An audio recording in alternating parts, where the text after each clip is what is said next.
Christus gesê het, waar 2 of 3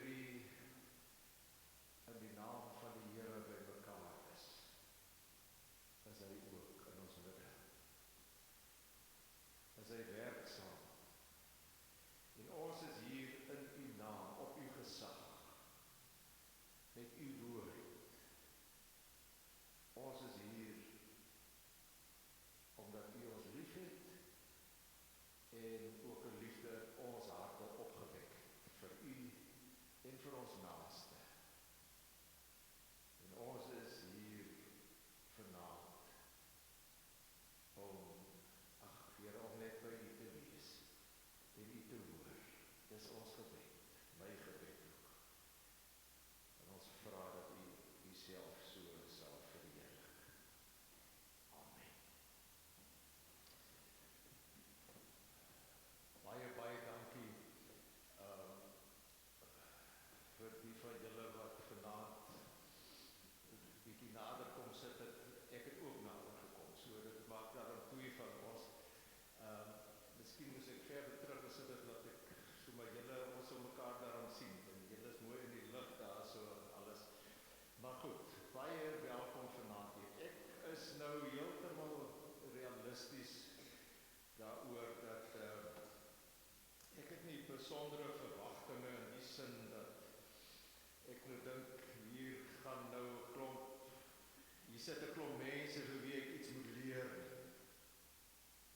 Ek het 'n vermoede, julle is almal mense wat al baie keer in die kerk was en onder goeie dominees se prediking, sal ek nou sê, deurgeloop het of deurgesit, hoe sal mense sê, maar julle het al baie preke gehoor.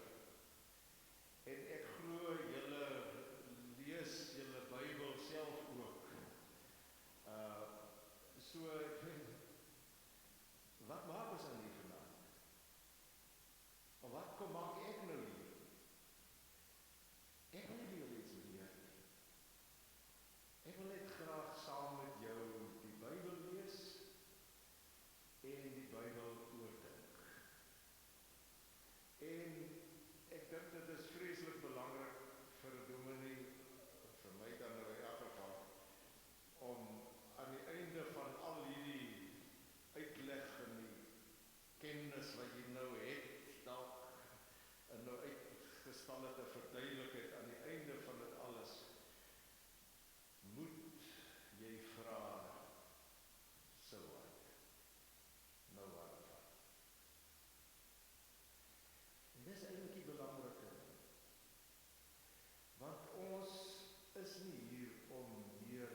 kan sê dis my Heilige Gees ook, want ons is familie, in 'n sekere sin, want ek het 'n hemelse Vader en oudste broer Jesus Christus.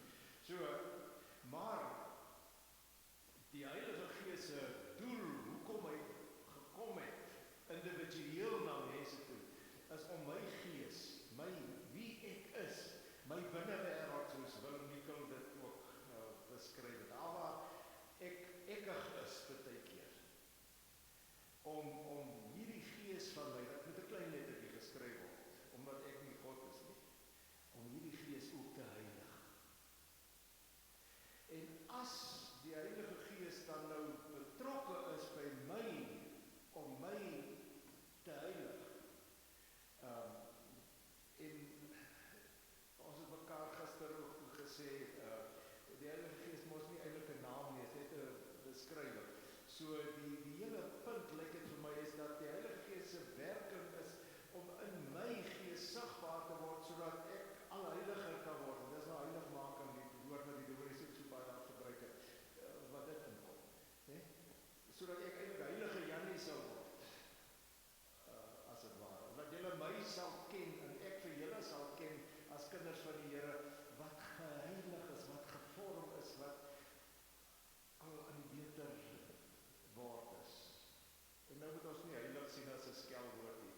Ons het dit as kinders so gebruik, van ag jy hou jou sommer heilig, né?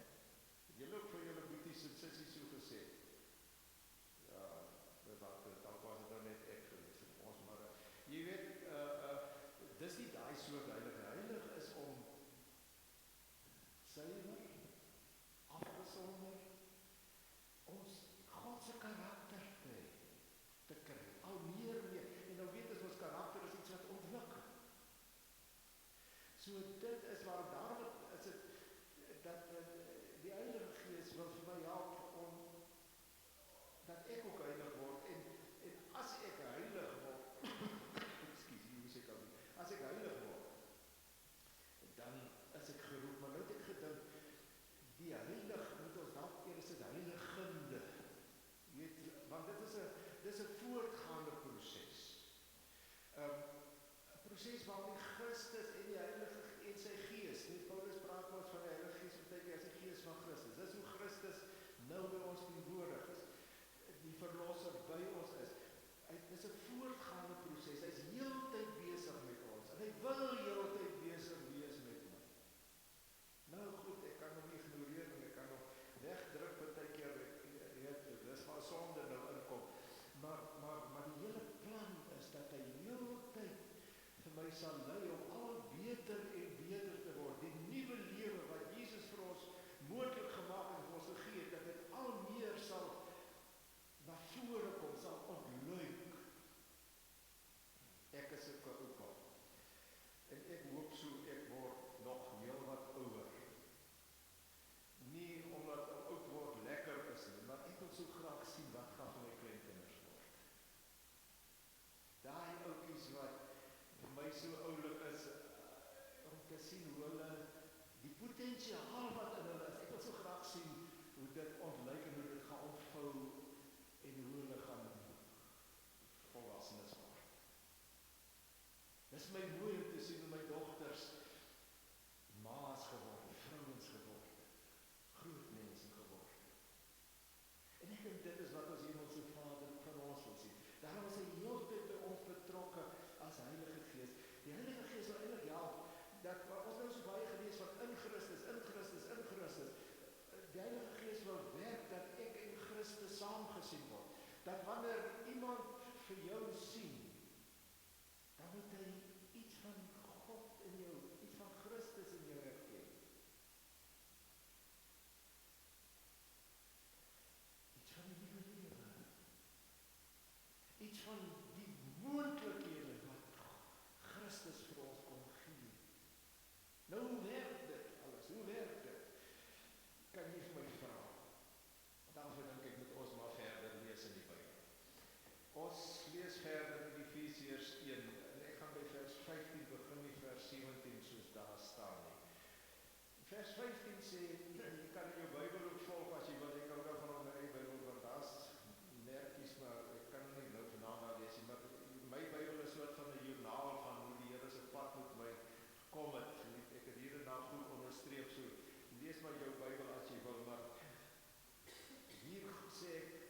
julle geloof. Hy het gehoor, wat beteken dit? Vir wie skryf hy? Met wie praat hy? Met mense wat Christen is. Met mense wat kinders van God is. Hulle Christenskap bestaan reeds. En hulle Christenskap kom uit in 'n liefde vir al die gelowiges. Met ander woorde, dis nie net hulle tot bekering gekom en hulle sê miskien Sondag in die kerk, die geloofsbelijdenis sal op en dan is dit nou finies klaar nie. Hulle doen wat hulle sê, wat hulle glo. Die feit dat hulle tot geloof kom, het 'n invloed op die praktiese van hulle lewe gehad. En dan gaan hy voort en hy sê, en vandat ek gehoor het, hou ek ook nie God om God vir julle te dank nie. Dank. Hoekom dank 'n mens? Jy sê dankie vir iets. Nee? Ons het gister daaroor gepraat ook dat dankie is eintlik net soos om te loof en te prys. Loof en prys is nie sommer net leë woorde nie. Jy loof vir iets. Jy prys iemand omdat hy of sy iets goed gedoen het. Paulus skryf en hy sê, ek het van julle gehoor in Efese. Julle wat ook kinders van die Here geword het. En ek hoor dat daar iets werkliks aan die gebeur is, iets wat bestaan en daarvoor dank ek God. Hy lig uit wat uitstaande is daar by hulle. En ek dank God daarvoor. En dan sê hy, wanneer ek in my gebede aan julle dink, bid ek dat die God van ons Here Jesus Christus, die Vader aan wie die heerlikheid behoort, deur sy Gees aan julle die wysheid sal gee en hom so aan julle openbaar dat julle hom werklik kan ken. Paulus is so dankbaar dat iets daar gebeur het en dat hulle geloof 'n praktiese leefwyse geword het en dan bid hy verder daaroor. Maar wat doen jy as jy bid? Wel, julle kan maar vir my antwoord as julle sou wou, maar goed, ek veronderstel nou julle weer die antwoorde so. Ek sê nou maar sommer net, wat doen jy as jy bid?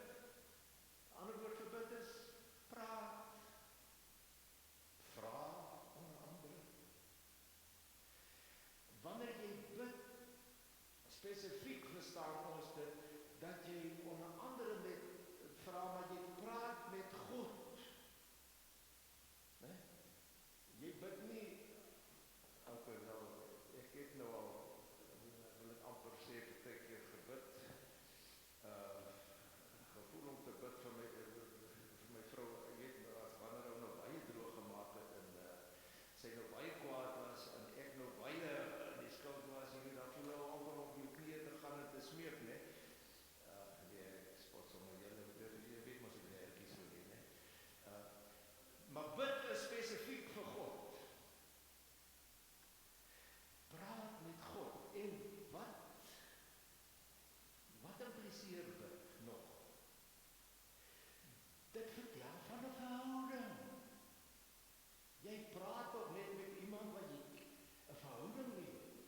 En selfs al ken jy hom nie, ek het nou vanaand mense hier leer ken, maar nou ken ek hulle, nou het daar 'n verhouding tot stand gekom.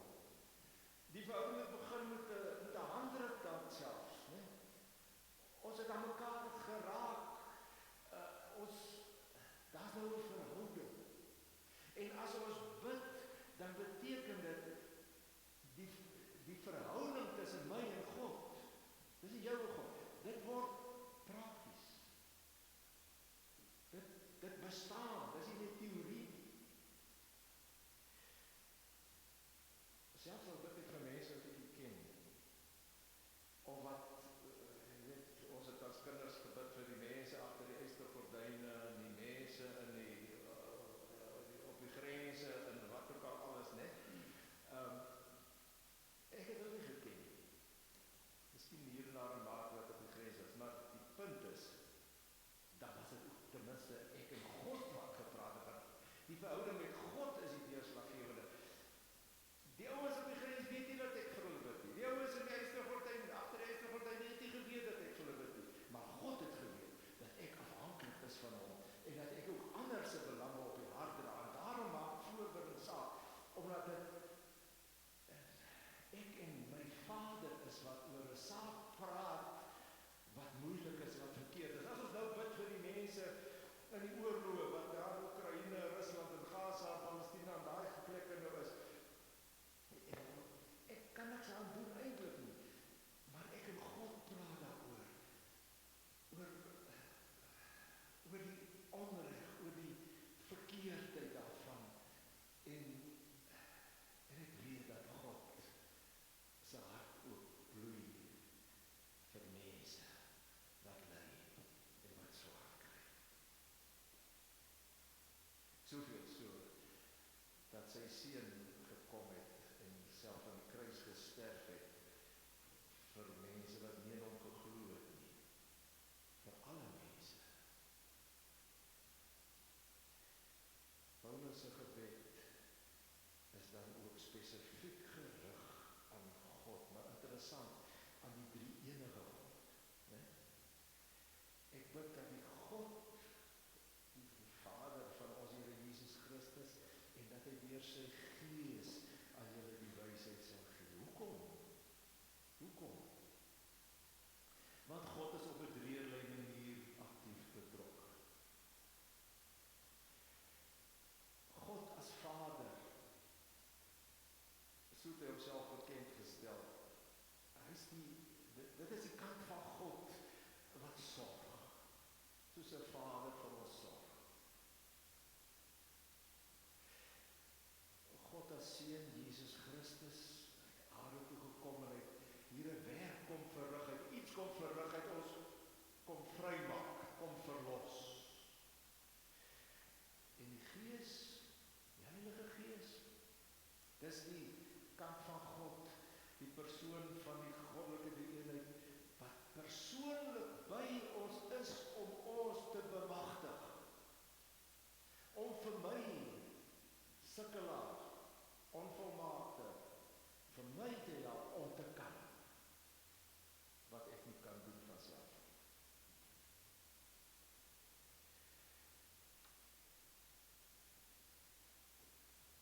Nou, die bemagtiging van die Heilige Gees, daai werk,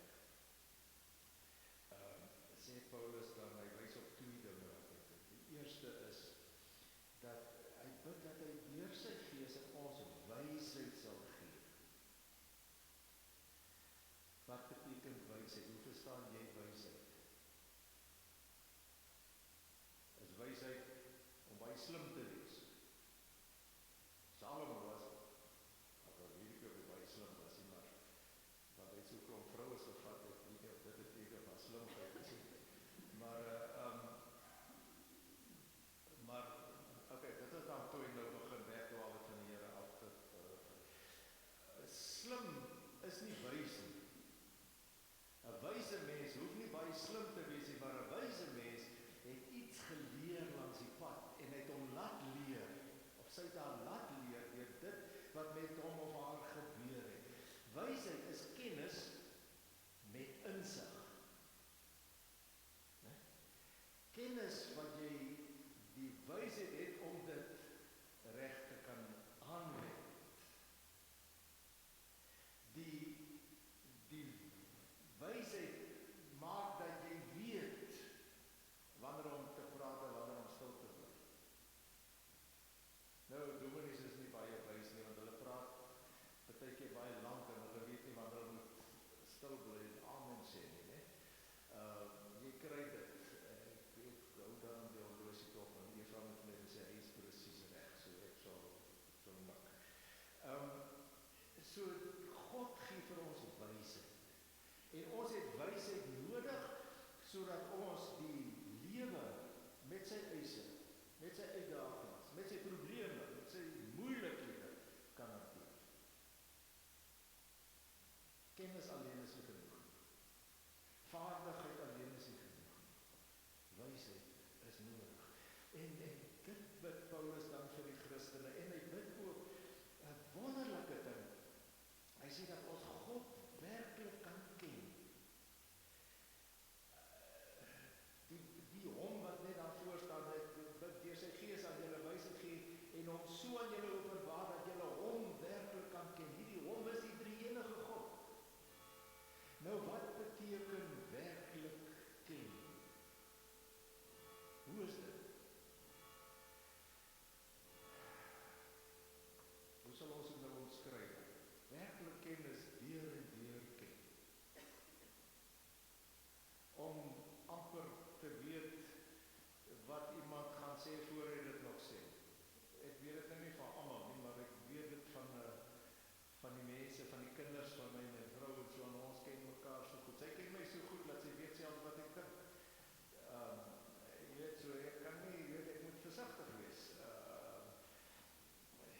dink God wil ons hê dat hy wil ons so aan ons openbaar dat ons al naak voor hom kan wees.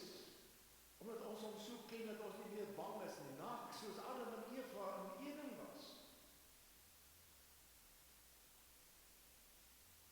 En toe die son kom, toe raak hulle skaam, maar voor dit was dit 'n intieme oop verhouding sonder enige belemmering.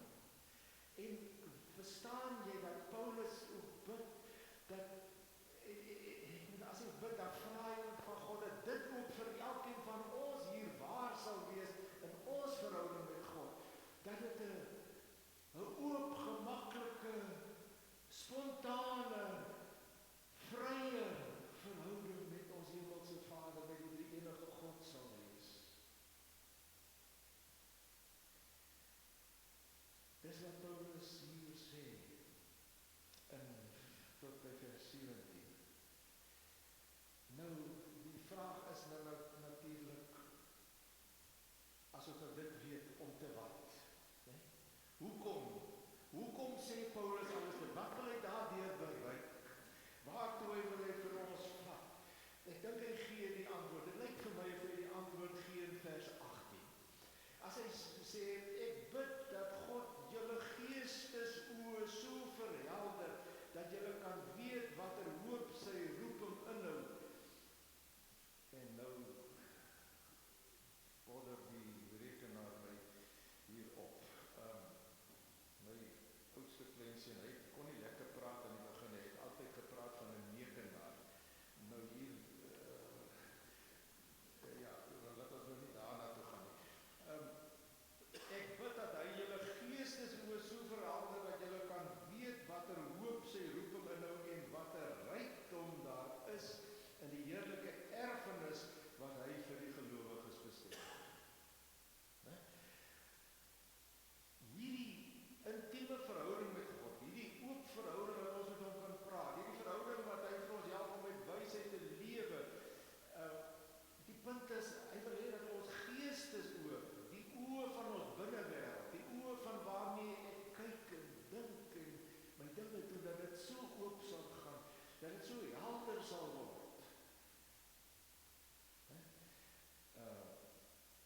En nou is ook aan te helder.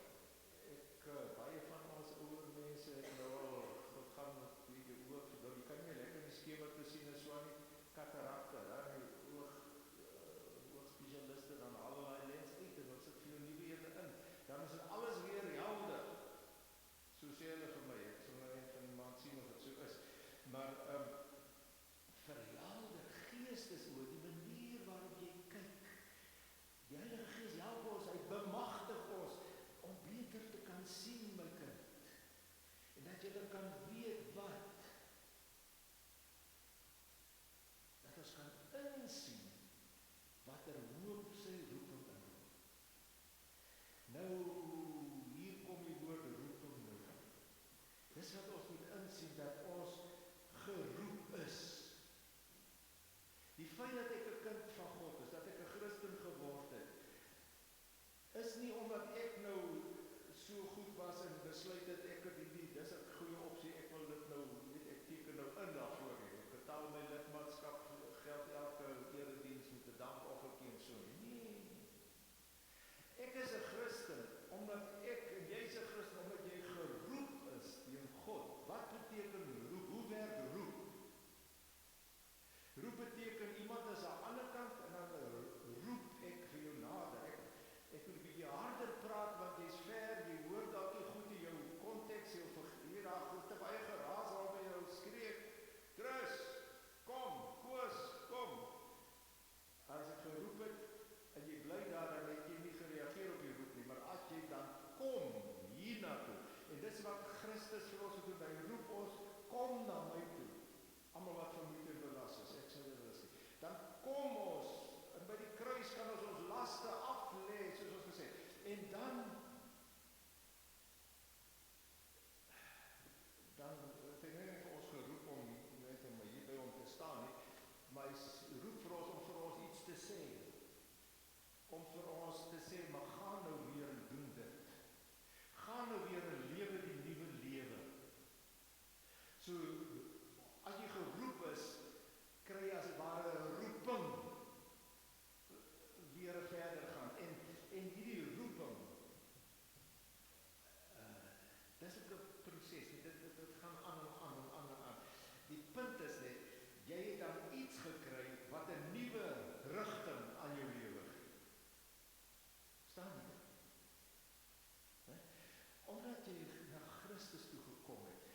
gee vir jou 'n roeping in die besigheidstaal en die ander beplanning en strategiese beplanning, toe praat ons van visie en missie. In die kerk praat ons van roeping. Dit is ons visie is dat ons raak sien, dat ons geestesoë so verhelder is, dat ons kan insien, dat nou 'n nuwe rigting in ons lewe, want ons lewe het 'n nuwe waarde gekry. En dan 'n baie interessante ding, die roeping impliseer ook hoop. Wat beteken hoop? Hoop het tog te doen met vorentoe. Hoop het te doen met dit wat ek nog nie weet nie, wat ek dink gaan kom en gaan gebeur, en ek hoop dit gaan kom of wat ook al, né? Maar ons weet as Christene al iets van die toekoms. Nie of het môre gaan reën of nie gaan reën nie, daai soort toekoms nie, maar dat God die hele pad met ons is. Dat wat ook al vorentoe gaan gebeur, by God sal wees. Daarom is ook die roeping, as hy vir ons gestuur het, stuur hy nie vir ons en sê, yes, daar gaan jy nou nie, en nou is jy op jou eie nie. Hy kom as Heilige Gees saam met ons. Die Heilige Gees in my gees, ek het 'n roeping en hy los my nie alleen nie. En dan sê hy nog 'n ander ding wat nou nie hier op die skerm opwys nie, maar dat hy ook vir ons, vers 18, en wat 'n rykdom daar is in die heerlike erfenis wat hy vir die gelowiges bestem het. Dis deel van ons hoop, ons kan dit weet. Nou, hierdie heerlike erfenis is nou nie net vir eendag as ons klaar geleef het op aarde. Daai erfenis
sien dit raak en sê dit ook vir iemand anders, vir 'n ander Christen. Weet jy, ek sien die Here werk in jou, of ek sien dit en dit, ek sien jy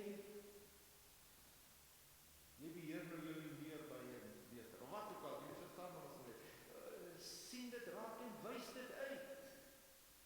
Hulle sê vir ons, ek het nou nie 'n kursus gehad om ouer te wees, maar ek ben om 'n pa te wees, maar hulle later ek gelees dan sê dit is, jy moenie vir 'n kind net wys op sy foute nie. Ons het gedink jy wys op sy foute want dan weet jy wat verkeerd is en reg is. Nie moet vir hom wys op wat reg is, wat goed is. Aanmoediging is baie meer werd as kritiek. So kom ons doen dit vir mekaar. En dan die derde ding wat ons moet weet is dat ek kan dit agterkom. Met ander woorde, hierdie wat ek nou oor gepraat het aan die hand van die Bybel is nie net stories nie. As dit net stories is, dan wil jy kom praat. Maar dan mis jy iets groots. Dan wil jy met iemand praat om te help en veral met die Here praat om te help. Maar die punt is, ek kan nou reeds sien dat God as Heilige Gees my gees heilig. Ek kan dit sien. As ek terugkyk oor my lewe, dan sê ek dankie tog Here dat ek nie meer jonk is nie. Dankie vir alles, al die wysheid, al die goed wat U al van my gegee het tot hier waar ek vandaan is. Ek wil nie weer terug gaan. Dit is so lekker geweest om weer so op my hurke te kan afval en soepel te wees, maar die lewenswysheid, ek sal dit vir niks verruil. Die pad wat die Here met my gekom het, ek sal dit vir niks verruil.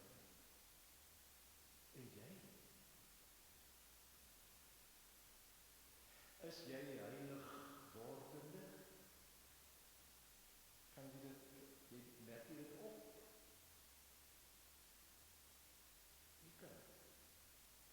Jy kan sien hoeveel die Here aan jou gevorder het, maar asseblief, as jy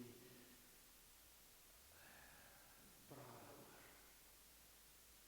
met my, Chris, met wie ook al, jou mens met wie vir jy die meeste vertrou, praat met die Here, want die Here jou geroep, hy maak jou heiliger, omdat hy jou nodig het, omdat jy wil gebruik en met jou lewe sin en rigting gee.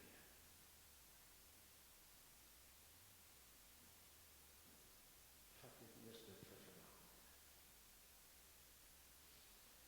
Hemelse Vader, dankie dat ons vir U belangrik is. Ons kan dit amper nie indink nie, maar die Bybel sê so en U bevestig dit ook so in ons gees. Dankie daarvoor. En dankie dat ons lewens nou waarde het, meer waarde het, as wat het sou gehad het sonder U.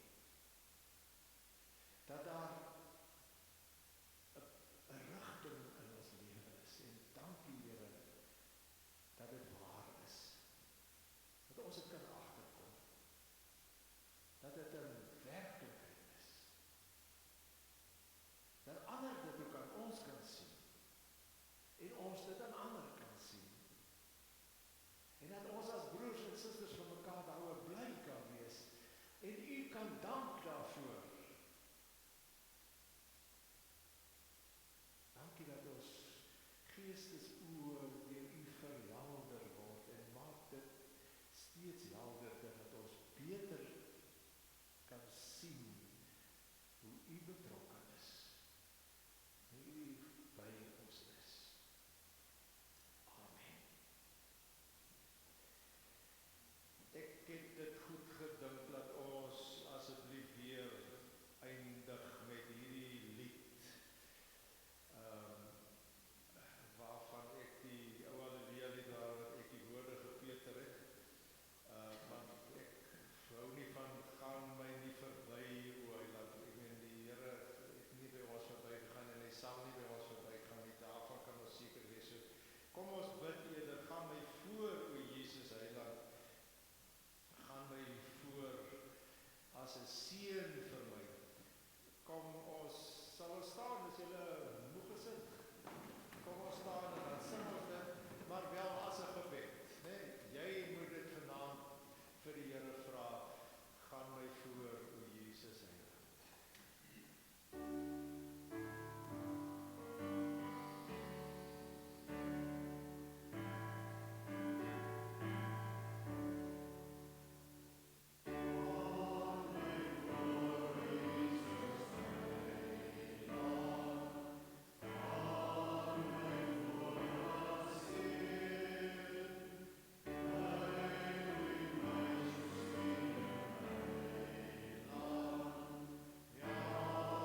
Die genade